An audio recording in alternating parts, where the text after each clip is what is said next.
MVP are going to be able to put together. Afreeca Freecs are going to ban away the Syndra first up, but red side, I have a feeling we are going to be pretty set on what the bans should be. And you were talking about those flexes for specifically Max, who would often flex top laners, mid laners, all manner of champions into support. Often that was to get winning lane matchups in other areas and allow for extra counter picks that teams couldn't respect because they were being very creative about their support choices. It feels like that's gone because even picking for lane hasn't worked for either ADD or Ian. We're still looking for a champion to really jump forward and be a must-ban against MVP other than the Syndra that is going to be the staple that we ban every time. And now, with 4 champions banned and none of them junglers, we'll see what has to happen. As Afreeca probably have to ban Zac on blue side unless they've been scrimming really hard because they have passed over Zac multiple times this season already. Yeah, I have a feeling like being forced into the Zac pick could almost work for MVP, but it's going to be the Elise ban. I find that very curious. It's like Afreeca are baiting MVP into expecting Spirit to give that one up.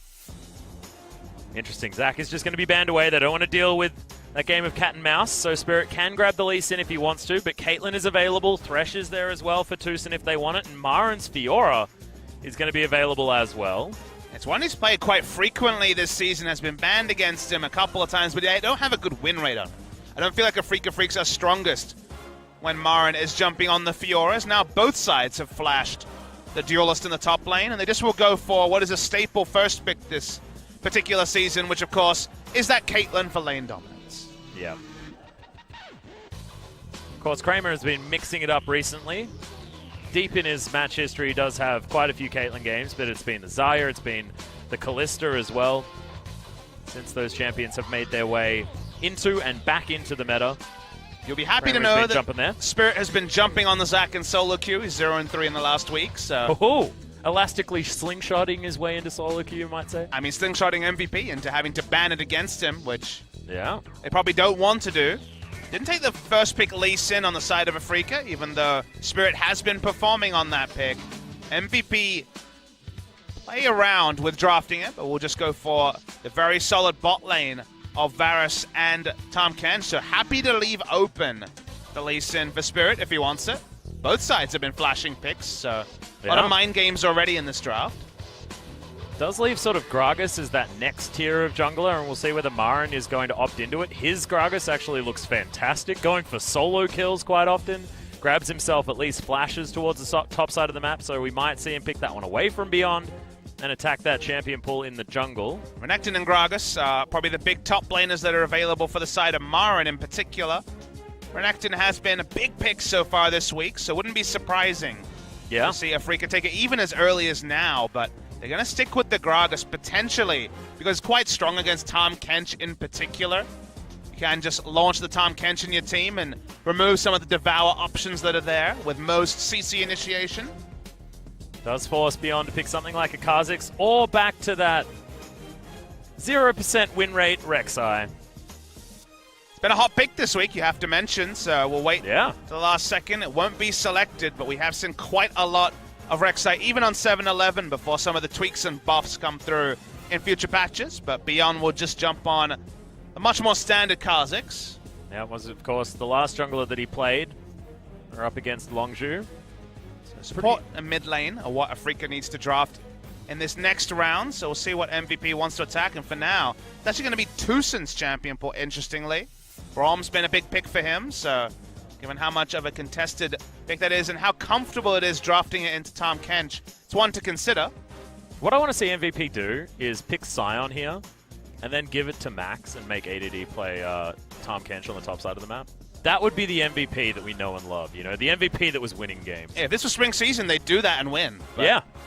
I shudder to think what it looks like if they do that this season, given their ill fortunes, Atlas. You don't need to shudder. I mean, you can just watch the VODs, Papa Smithy. But the sad thing is it wasn't them being crazy that got them to lose games. They're playing standard and losing. So yeah, it hasn't necessarily been the fireworks that really greeted the matches from Afreeca Freecs in the spring season. Clear has been one of the comfortable blind picks for the side of Afreeca Freecs, so it probably will be the top lane now if they're going to ban Tillia in that spot. Well, Karma is going to be the final ban, as Ian, the only 2 games that MVP have won are him on Karma, so Afreeca Freecs can be like, well, the rest of his picks is 0% win rate. We've got this. It's impossible to lose now. Uncharted territory for the sample size, at least. My favorite time, Pop Smithy. Victor time? No. Small sample size time. Ah. Yeah. Victor time, not so fun. That is called wave clear. Has worked for other mid laners who have been defaulting to the Victor, but it does leave open a lot of options for Kuro. One of his old favorites, the Cassiopeia, is going to take the duelist approach to mid lane. Definitely can be wave cleared on if you just allow it to be a free lane for the Victor, but also have that solo kill pressure in the early game. And like I mentioned, Tucson has been defaulting to Braum, so will be the very standard draft. Caitlyn Braum, very strong duo lane. Extraordinarily standard draft out of the Afreeca Freecs, but makes a whole lot of sense. You mentioned the Braum into the Tahm Kench. Just has been what has raised his popularity. Will ADD jump on the Sejuani? We haven't since the first week. Gained a lot of value. Jarvan is actually go with Camille finally. We've seen a little bit of Camille. SKT have been a team messing around with Camille top lane. They lock it in, so wanting to split push on the Gragas and potentially acquire a lot of TP pressure. Not an easy matchup early for the Camille at all. A lot of interrupts to the hook shot coming through on the side of Gragas. It can just ult Camille out of the Hextech ultimatum. So bit of a gambit to go for the Camille in this particular spot, given that Gragas was always one of the best at dealing with this particular champion. Not to mention Gragas plus Lee Sin as well. I mean, this Camille could find herself on the other side of the lane in an instant after a Dragon Rage and an explosive cast. We've seen Spirit and Marin work incredibly well together in the past. Could be a dangerous situation for ADD, but he's thrown the gauntlet, and if ever you're going to make a risky decision, it is when you've lost, what, 5 matches in a row, when you're on a 10-game losing streak. You got nothing to lose, MVP. You need to start trying to make yourself look good heading towards Rift Rivals, and bloody well better start now. Difficult ask on the blue side against the Afreeca Freecs, but MVP, you're completely right, Atlas. Good draft from them, but actually turning it into a coherent mid-game, getting through a series would be a big step forward for Afreeca, for MVP, and they need to start now. Well, we'll see whether they can make it work. The split push has not necessarily been that successful recently, but if MVP want to turn it around, they have to turn it around with whatever they got. We'll see whether they can.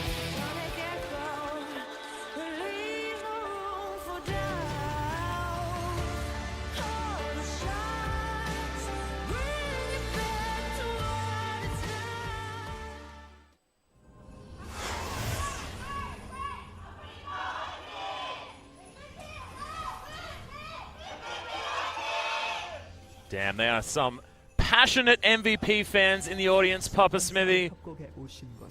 Excited to see whether their energy is actually going to find the players here, because they need it so, so much. Already Spirit wandering over a ward. But nothing to be really gained early on, as we're just going to scope each other out.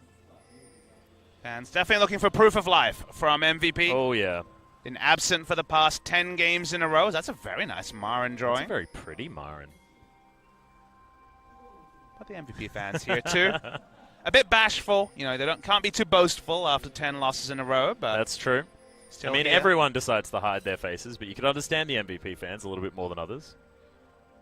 Not a hype train you want to jump on right now. No, that is a fiery hype train, Papa Smithy.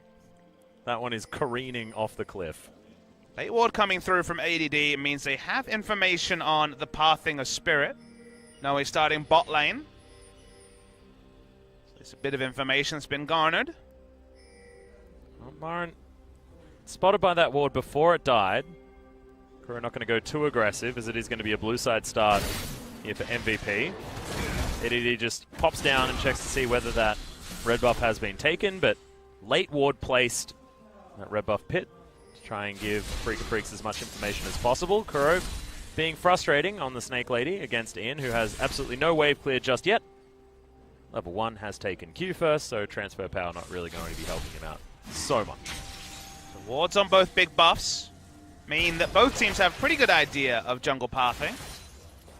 It's going to be interesting to see what develops. So a lot of invades in our first series of the day as Ambition really shutting down Bless and the BBQ Olivers in the early game. But for now, at least, it's just been 2 big camp clears for both junglers.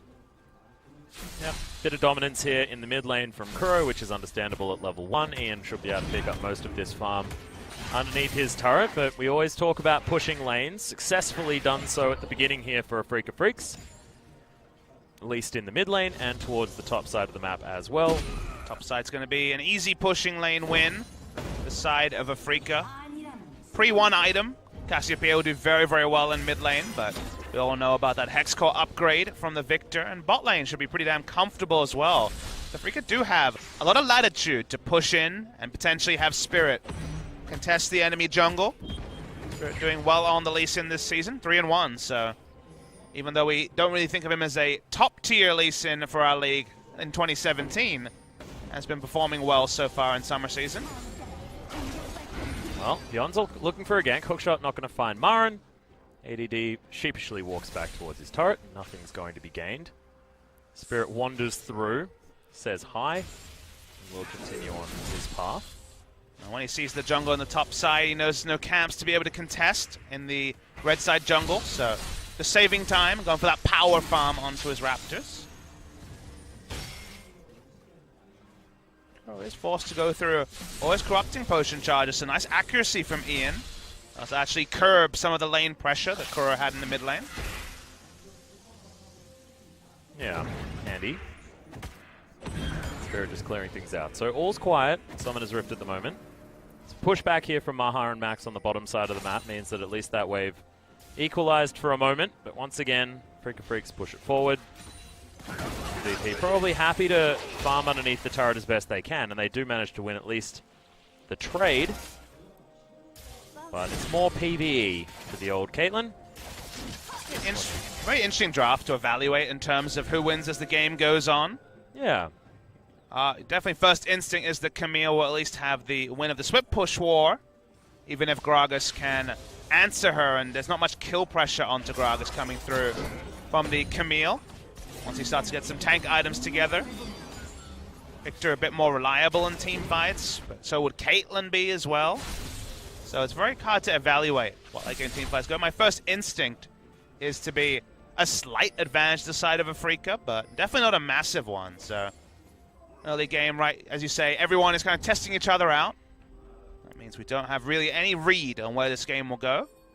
After all the craziness of Series 1, I'm open-minded to a lot of different opportunities. Like being able to tell people about your trip to Japan, possibly, Papa Smithy? Maybe. Ho, ho, ho. So far, that's incited action across the Rift, so we have to it seems like bide our time. Everyone's excited about hearing about it, even the players. Well, they really don't want to hear it. Yeah, something like that. Or they want to hear about it, but they want to be the first ones after the game. So they're like, well, we're not going to let you talk about it on broadcast because it's so exciting.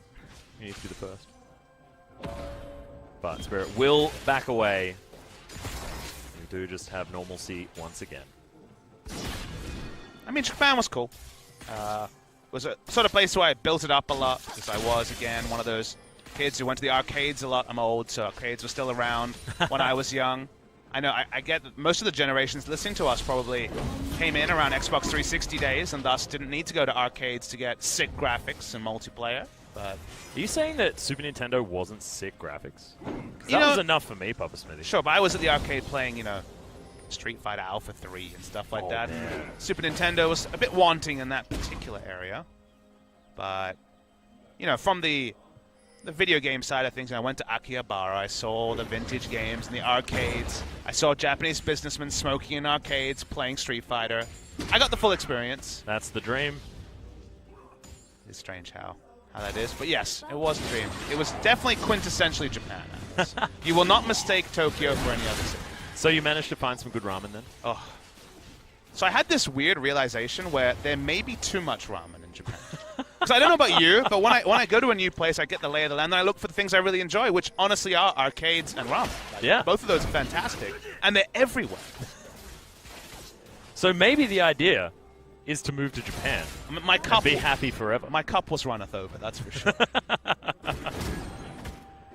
All right, well, now know what to get you for your birthday. Japan? Yeah, I'll get you Japan. OGN's paying you really well. Maybe I should renegotiate. Yeah, I think you need to.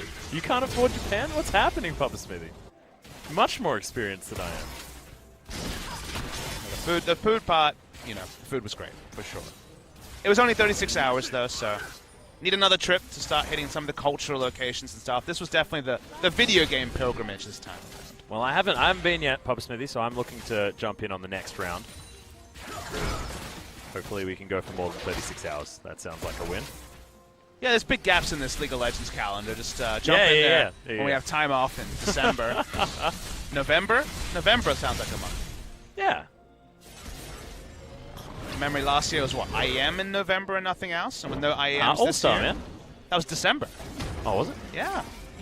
Oh, what First about week of December. IWC All-Star? That's true. Yeah. Come on, man. Well, it's not IWC anymore, of course. I don't even know. I mean, has anything been... The other All-Star? I don't think anything's even been announced about All-Star this year, so I don't know if it's going to be separate events or 2-week All-Star.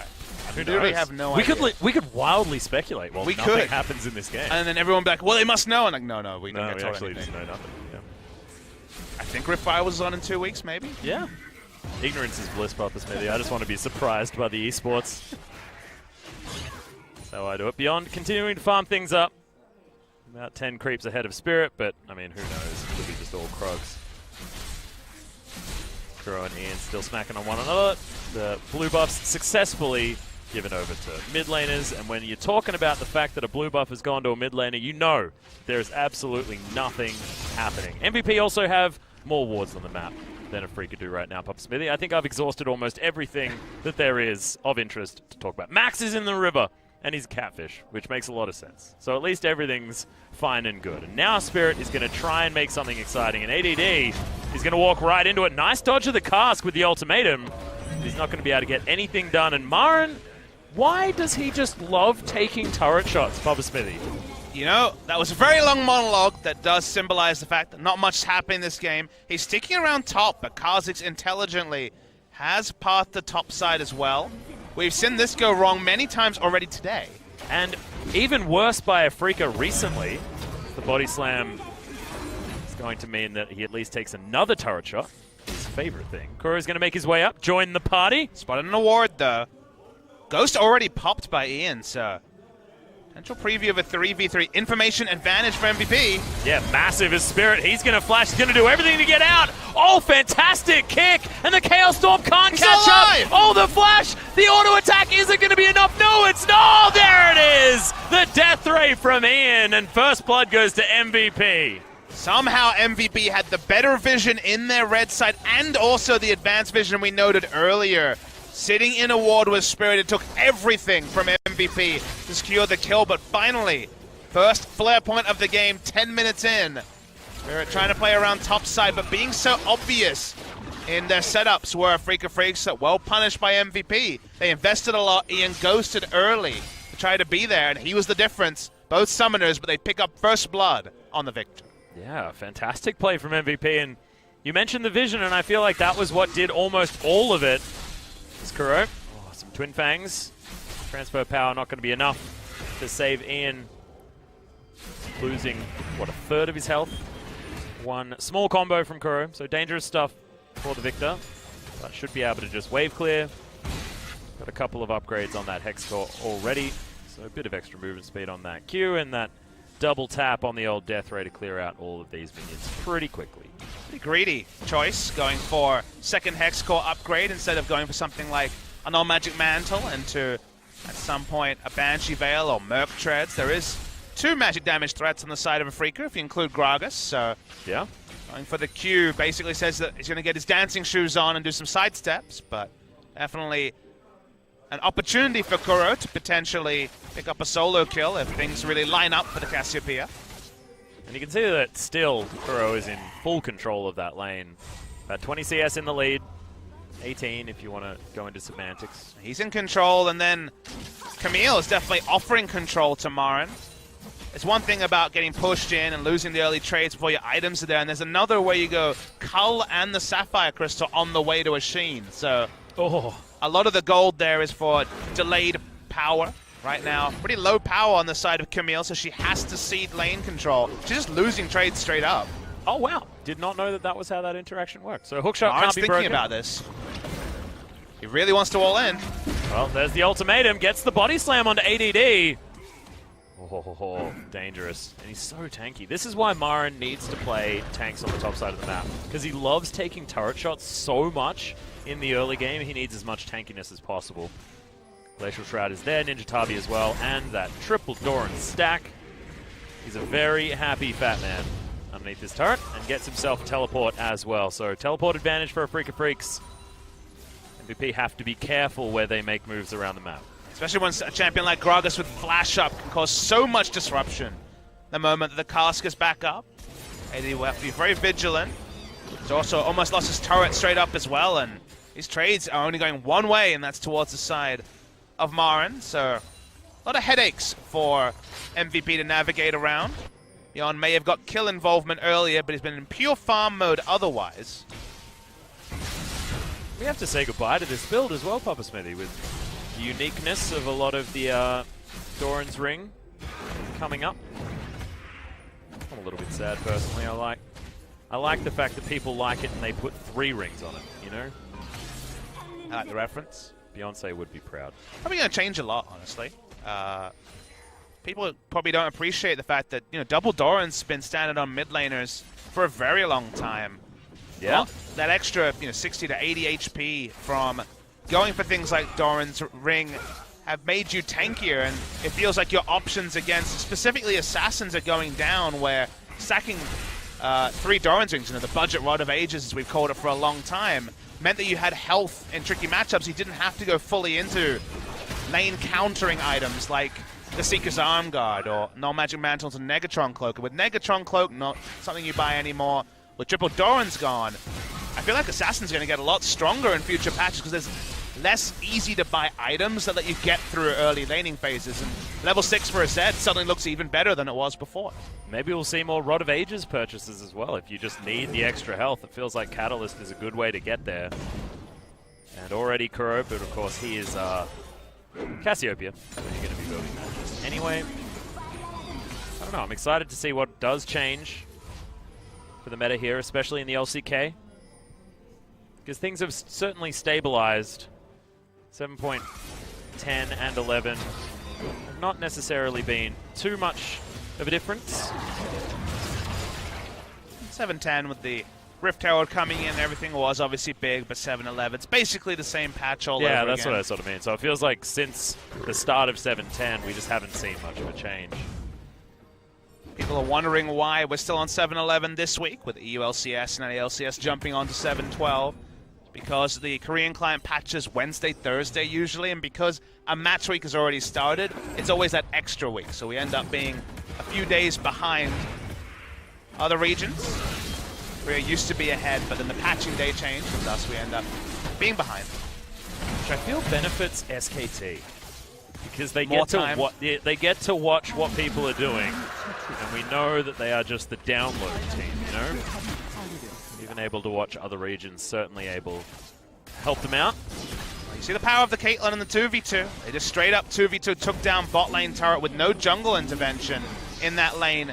And remember, we previously saw how low top lane turret is, so whether that's going to be a lane swap initiated by Afreeca right now, or just Kuro coming up, they want to target down his top lane as well. Yeah, that's another ultimate coming out from Marin. This time, Hookshot did not answer it. Slow still here. Oh, there's baby. the flash. Petrifying gaze, and Kuro now has no answer to Beyond, but Spirit, he's going to be here. He's got it. The kick into the wall for the semi-stun, and that's going to be Beyond taken down as well. So 2 swift ones for Afreeca, and now complete map control and a guaranteed Rift Herald. Feels very good for them. So clean that Kramer had to abandon walking top lane because he knows that Gragas will just take down that turret solo as the Rift Herald has been started. Afreeca Freecs win everything in 2 minutes after a super passive first 10 minutes. They're going to walk up, but they could just invest more people top lane. This game's already falling apart for MVP. Yeah, could this... Oh, I thought that maybe Kuro had have just ran that into the mid lane. Used the Rift Herald immediately before Ian could get back, but was able to get back in time, so that timing just not quite there for the Snowball Rift Herald. Outer turret take in the mid. Haven't been able to get much damage onto the mid lane turret, so probably will require the top lane going down, then a setup around mid lane before they can get the expected result, which is the mid lane turret for that Rift Herald.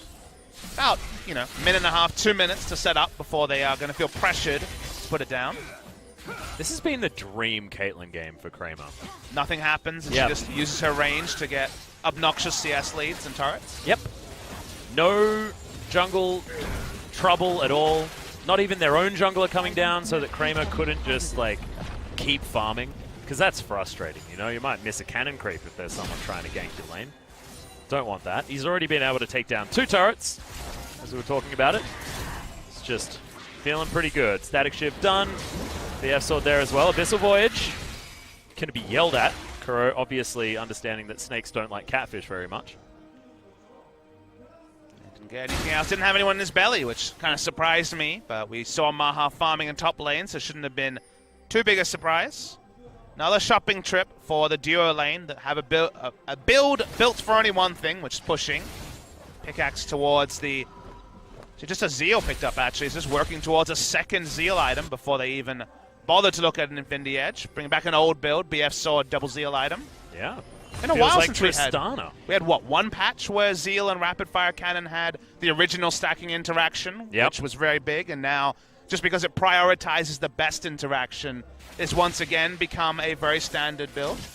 I feel like you still get both of the interactions, don't you? So it does extra range and it spreads damage, but it doesn't do extra damage for both procs. As now the siege is on in the mid lane. The Rift Herald has been put down as well. Should mean that this outer turret falls in favor of Afreeca Freecs. Kramer, massive range. The Rift Herald now going to be dealt with, but I'd call it a success for Papa Smithy. Not bad at all. It's gone as expected for Afreeca, as ADD caught again. Yeah, ultimatum is going to go down. Max is going to turn up, gets the Devour, and tries to turn this one around. Kuro has been exhausted, but that wears off. And ADD has to get the hell out of there. Oh, Ian does use the cleanse to get out of the Petrifying Gaze, but they've lost so much health. And the Chaos Storm is going to be enough to dissuade Afreeca Freecs. Cloud Drake going to be up relatively soon, but Afreeca did take the Ocean Drake relatively recently. So nothing to really fight over. It's just Afreeca inching forward. All 3 outer turrets down, 3-0 in turret score. The wards are going to start pushing forward as expected. And for now, Beyond can solo down his red buff and pick up jungle camps. But it feels like even that is going to be on a pretty limited timer here for the side of MVP. Have been well snowboard on when it comes to early game movements, 4,000 gold. But what we can see really is the map pressure where Afreeca can push 3 lanes and then there's not many options left for MVP. As well, they tried to collapse on Marin, but for once he wasn't overextended. Yep. He's just going to try and back in the middle of the lane, but at least Max's presence stops that. Slight tempo advantage theoretically gained for MVP, but whether they can capitalize is another question as Kramer clears out this wave extraordinarily fast with the Static Shiv proc after he shoots Maha in the head with it. There's a control ward on Baron. Caitlyn and Cassiopeia can deal with Baron very, very quickly, so yeah. MVP for once are being a little bit more conscious around Baron. It's been one of their big weaknesses this season is 20-minute to 25-minute Barons, where they have basically had the game lost in an instant. Oh man, and Kuro is so accelerated. Already at the 2-item power spike, will have that tier stacked up extraordinarily fast, just given the timing that he was able to pick that one up. Talking about accelerated, Kramer does have that rapid fire cannon completed, as well as the completed boots. And he's got so much farm for this stage of the game, it is ridiculous. About 10 CS ahead of the clock. That is only going to extend by the looks of things. It's teleport. The teleport. Yeah, Marin wants to make something happen. Oh, fantastic knockups from Tucson. And that is going to be the first pick onto the Victor. Ian just obliterated. Thankfully, the gravity field went down first, so Afreeca Freecs was staved off the rest of the team. But with one pick, can they just go straight to the Baron? They're certainly going to head there, but Beyond's first thought was to move towards his jungle on the red side. Afreeca realized they'd taken their time. They look for another pick. Marin has flash, no cask of course. They'll just clear a ward, clear some minions, potentially look for the turn, but they're going to stop Baron finally. Yep, so 4 of them are going to be in this pit. Beyond is going to turn up, but remember, Dragon Rage still up here for Spirit. Can just kick him away, and look at how much damage this Baron is taking. Oh, there's the flash, the engage coming out of Kuro. There's now Spirit. He's going to take down the Baron. Success for Afreeca Freecs. The man advantage, Ian nowhere to be seen. easily able to take that one down. They extend this lead to 6,000 gold in game 1. Yeah, well thought out. Kuro had to invest his flash for the zone, but between that and the ultimatum going down from the other side, space was implied. No one was going to get close enough to contest the Baron, so clean Baron setup for Afreeca Freecs, even with the pressure of 4 members of MVP.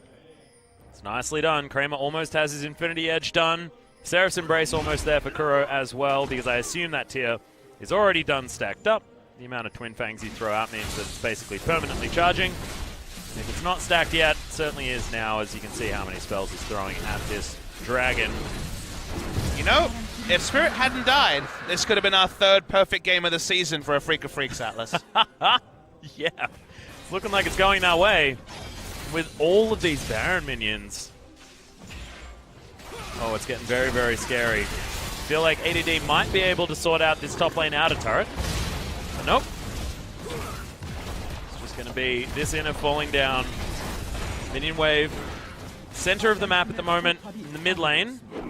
But ADD can't go up against Marin, who is still winning the split push battle. It's not necessarily what you expect when you've got ADD sitting on a Trinity Force as well as his Tiamat. But this is a Gragas with 2 items and a hell of a lot of rings. Yeah, the problem for ADD is he needs item parity or a bit of snowball. Maybe at 6 items he'll actually be able to do damage to the Gragas and sustain himself, but probably never going to happen. And at an item disadvantage, Gragas always fought one of the best of the top lane tanks versus that Camille. Second inner turret goes down. Afreeca Freecs continue to rotate mercilessly around MVP. Yeah. Vision advantage for MVP here towards the top side, but I just don't think it's going to mean anything against the huge gold and item lead that Afreeca have set up for themselves. Tucson just making himself a frontline. Marin barges himself forward. It's all too easy for Afreeca to claim the last remaining inner turret and a 10,000 gold lead. Oh, 9,000 gold lead. I was exaggerating slightly. But it certainly feels like 10k at this stage of the game. Yeah, pretty effortless stuff from Afreeca. All they need to do now is break the base. There's the big shield up. They want to try and get it now.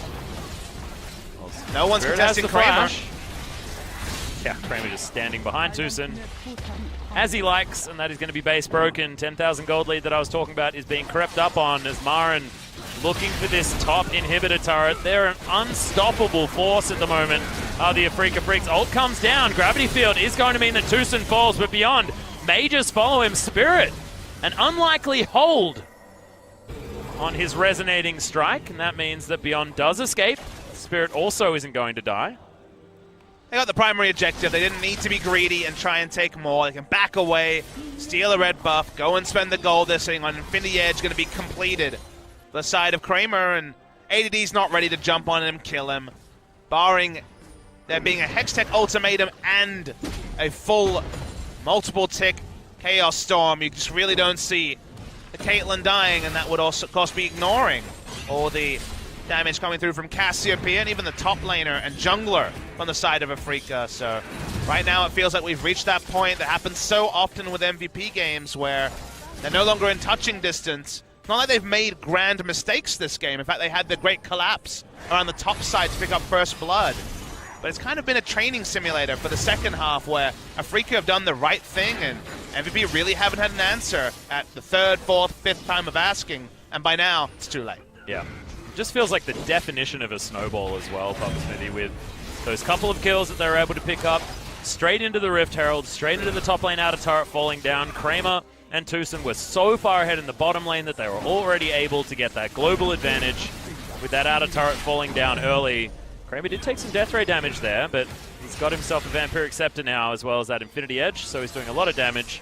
So the lifesteal's working out very, very well. Ult does come in, but Tucson pretty happy as there's the flash body slam. Ian does have to flash away. Good devour from Max is going to save his mid laner. MVP lived to fight another day, but this inhibitor should be falling with the extra range that Kramer does have. Trap's helping him out there as well as the hookshot gets ADD out to safety. Afreeca, it just feels like a matter of time. They can't pull the trigger in the way they want MVP. One ultimate to being down. When you're this far down in gold, you need everything to get just a single pick, so they back away. And to your previous point, I think the bot lane winning as hard as it did 2v2 was the reason that Afreeca could win this game. First time we saw bot lane, it felt like it was Kramer just picking up first brick in the bot lane by taking the turret. Largely we're focused around all the skirmishing on the top side. Meanwhile, even with something like the Varus with the great wave clear, non-committal wave clear in the bot lane, wasn't to be enough. Maha got pushed in significantly. There was no jungle pressure from beyond on the bottom side, and they rotated the Caitlyn around as they were winning the skirmishes top, and that was definitely the 1+1 equals 2, and the 2 is basically this massive lead that looks unassailable for Afreeca Freecs. Yeah. 10,000 that I mentioned before is so close. But 28 minutes into the game, it's pretty ridiculous. Tucson going to be standing behind the rest of his teammates and is going to survive as Kramer just tanks up a Chaos Storm for the fun of it by the looks. These super creeps are going to be heading in soon. Marin super tanky, able to deal with minion waves. Maha has gone for the late game scaling build. See whether they can turtle this one out, but MVP running out of answers. There's the flash petrifying gaze. They are going to catch Ian, who's just going to get obliterated in a couple of spells. Grey Health not going to do anything for Max, who's going to die. The tower falls to Kramer, who's getting the auto attacks he needs. And Afreeca Freecs lose nothing, and they will take down the final inhibitor. Pre-30 minutes, this has been a dominating performance. If you've ever wondered why Caitlyn is often in the ban list first time around, this is certainly an example of why that is. As there's the kick flash, that's going to be Maha falling down. Beyond is going to get revenge, but that's going to be quickly answered. And the game is going to most definitely follow. Nexus turrets fall, and Afreeca Freecs, in their first game strategy that they often manage to employ, it is going to be the victory, and a very convincing one at that. It may not be flawless, Atlas, but you add the side of MVP to other teams that have lost to Afreeca Freecs in Game 1. SKT have lost to Afreeca Freecs in Game 1. KT, perfect gamed. A lot of teams have fallen down to Afreeca in Game 1, and it looked like another one of those games where they were smart, they were controlled, made one mistake that gave up first blood, but after that, rebounded with lots of smart decisions. Kramer and Tucson dominating Maha and Max in the bot lane was what this particular win was built around. So much of the action actually happened off screen as they pushed in relentlessly, took the turret straight up in a 2v2, and MVP never looked like they knew how to get back in, and suddenly, that loss streak we've talked about, Atlas, it's hit 11. It most certainly has, and it's real scary for MVP, but if they are going to win a game, it is going to be Game 2.